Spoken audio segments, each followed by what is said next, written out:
Oh. Oh man. I'm supposed to be doing the dishes. I was gonna use this chicken for my new recipe. Oh, think, Aaron. Okay, well, let's see. We had dinner at 5:30 and it's 6:30 now, so it's been an hour. Is this chicken still good? What do you think?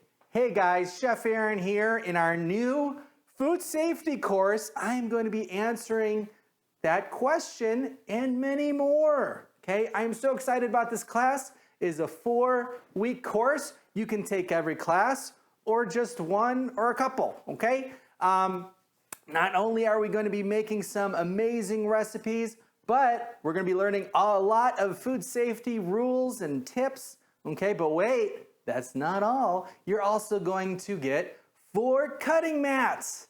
Not 1, not 2, not 3, you get it. You're getting 4 different colored cutting boards. Why is that? You gotta come to the class to find out. Okay, if you are interested, click the link below. Hope to see you there in October. Am I gonna save it? Or am I gonna throw it out?